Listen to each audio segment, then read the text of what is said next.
नमस्कार, मी स्वामिनी ब्लॉग्सच्या आजच्या व्हिडिओमध्ये तुमच्या सगळ्यांचं मी मनापासून स्वागत करते। गौरी गणपती, नवरात्र, दिवाळी खूप छान असा फेस्टिव्ह सीझन सुरू झालेला आहे आणि सगळीकडे खूप उत्साहाचं वातावरण आहे। या सगळ्यामध्ये आपण आपल्या नातेवाईकांना, मित्रमैत्रिणींना जेव्हा भेटायला जातो तेव्हा अर्थातच काही ना काहीतरी स्पेशल अशी भेटवस्तू आपण घेऊन जावी असं आपल्याला नेहमी वाटत असतं। त्यामुळे आजच्या व्हिडिओमध्ये आपण वेगवेगळ्या प्रकारची ग्रीटिंग कार्ड्स बघणार आहोत। खरं तर ग्रीटिंग कार्ड देणं हे आता ऑलमोस्ट बंद होत चाललंय, पण आत्ताच्या या टेक्नॉलॉजीच्या जगामध्ये जर आपण स्वतःच्या हाताने जर एखादी अशी क्रिएटिव्ह गोष्ट तयार केली आणि ती जर आपल्या जवळच्या लोकांना दिली तर त्याचा आनंद खूप वेगळा असणार आहे। जर आता तुम्ही ठरवलं की प्रत्येक ओकेजनसाठी तुम्हाला ग्रीटिंग कार्ड करायचे तर त्यासाठी खूप छान आणि खूप क्रिएटिव्ह दिसणारी अशी काही डिझाईन्स आहेत जी मी आजच्या व्हिडिओमध्ये तुमच्या सगळ्यांच्या सोबत शेअर करणार आहे। ही काही निवडक डिझाईन्स जर तुम्ही वापरलीत तर तुम्ही कुठल्याही ओकेजनसाठी हे ग्रीटिंग कार्ड तयार करू शकता। त्यामुळे हा व्हिडिओ शेवटपर्यंत बघत राहा। सगळ्यात आधी आपण हा A4 साइजचा व्हाईट ड्रॉइंग पेपर घेतलेला आहे। प्लेन व्हाईट पेपर आहे हा। तुमच्या पेपरची जी साईज आहे तर त्या साईजच्या नुसार सेंटर काढायचा आहे आणि हाफ फोल्ड करून घ्यायचा आहे। सगळ्यात आधी आपण सेमी सर्कल डिझाईन काढणार आहोत। बर्थडे पार्टीजना किंवा कुठल्याही ओकेजनसाठी जे असे डेकोरेटिव्ह बॅनर्स असतात त्या पद्धतीचं हे डिझाईन आपण करतोय। मी इकडे ब्रश पेन वापरतेय, तुम्ही रंगीत स्केच पेन्स वापरलेत तरी चालणार आहेत। जेव्हा आपण अशा पद्धतीचं ग्रीटिंग कार्ड करतो तेव्हा सगळ्यात जास्त महत्त्वाची गोष्ट म्हणजे खूप ब्राईट आणि व्हायब्रंट कलर्सचा वापर करायचा आहे। इकडे मी लाईट पिंक आणि थोडासा क्रिम्झन रेड असे कलर्स वापरलेले आहेत। खालच्या बाजूला देखील मी येलो कलर आणि थोडासा ऑरेंज आणि अगदी थोडासा रेड असं कॉम्बिनेशन केलेलं आहे। अतिशय सोपं असं हे डिझाईन आहे पण खूप छान दिसतं। तर हे आपलं पहिलं डिझाईन होतं। दुसरं डिझाईन करण्यासाठी मी फक्त लाईन्सचा वापर करणार आहे। एक विशिष्ट कॉर्नर आपल्याला निवडायचा आहे। इकडे मी वरच्या साईडचा लेफ्ट कॉर्नर निवडला आहे आणि मी पिंक कलरच्याच वेगवेगळ्या शेड्स वापरलेले आहेत। आणि खालच्या बाजूला स्वर्ल पॅटर्न मी वापरतेय, लाईट ग्रीन आणि डार्क ग्रीन असं कॉम्बिनेशन केलेलं आहे। या प्रत्येक स्वर्लच्या मध्ये मी एक छोटा सर्कल काढणार आहे आणि त्याला देखील मी शॅडो टाकणार आहे। खूप छान दिसतं हे अशा प्रकारचं डिझाईन। खूप सिंपल आहे पण तो जो लुक आहे तो खूप छान येतो आणि अशा प्रकारचं डिझाईन तुम्ही कोणत्याही ओकेजनसाठी वापरू शकता।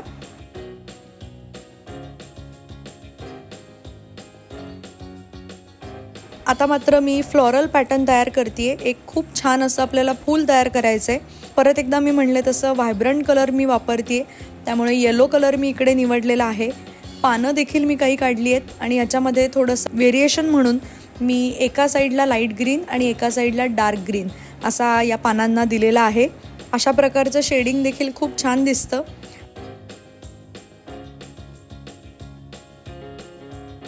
साईडला मी आधी रेड कलरचे डॉट्स देणार आहे।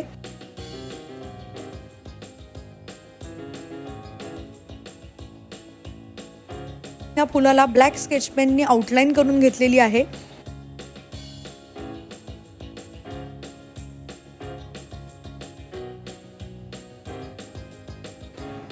पानांना पण मी आउटलाईन करणार आहे।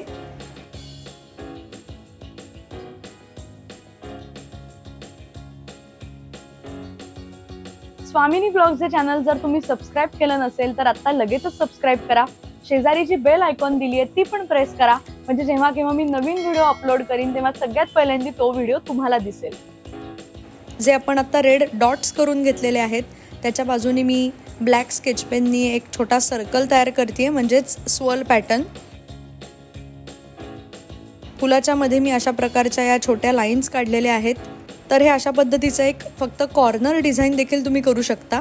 तुम्हाला वाटलं तर तुम्ही हे डिझाईन असंच ठेवू शकता आणि मध्ये तुम्हाला जो मेसेज लिहायचा आहे तो तुम्ही लिहू शकता। साईडला देखील थोडीशी बॉर्डर करू शकता। हे सेम टू सेम डिझाईन जे आपण वरती केलेलं आहे राईट कॉर्नरला ते खाली लेफ्ट कॉर्नरला तुम्ही करू शकता।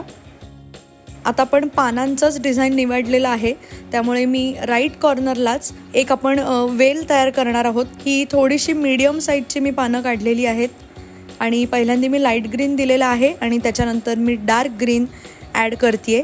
खूप छान दिसतात अशा प्रकारची पानं देखील।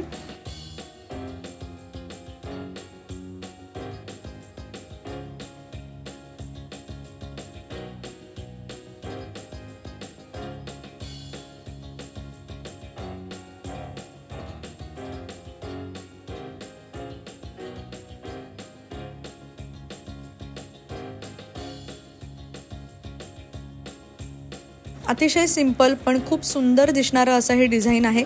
मध्ये मध्ये मी रेड कलरचे सर्कल्स देखील ॲड केलेले आहेत। त्यानंतर मी असे 3 सर्कल्स काढून घेतलेले आहेत 3 पॉइंट्सना, आणि पर्पल कलर मी वापरलेला आहे आणि थोड्याशा वेगळ्या प्रकारच्या लाईन्स काढलेल्या आहेत। एक स्ट्रेट लाईन आणि एक थोडीशी कर्व लाईन काढलेली आहे आणि मध्ये येलो कलर दिलाय, आणि ऑपोजिट कॉर्नरला मी पर्पल कलरचं एक फूल काढण्याचा प्रयत्न केलाय। तुम्ही अशा रँडम लाईन्स काढून अशा प्रकारचं फूल तयार करू शकता। तुम्हाला जे फूल येतंय ते फूल तुम्ही इकडे काढलं तरी चालणार आहे। पानं मात्र मी इकडे थोड्या मोठ्या साईजमध्ये काढतेय, पण लाईट ग्रीन आणि डार्क ग्रीनचं शेडिंग केलेलं आहे।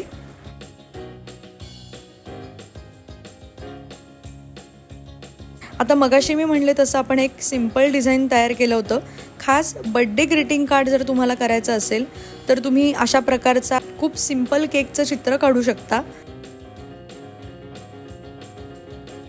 आणि खूप क्लासी असा हा लुक तयार होतो बर्थडे ग्रीटिंग कार्डसाठी।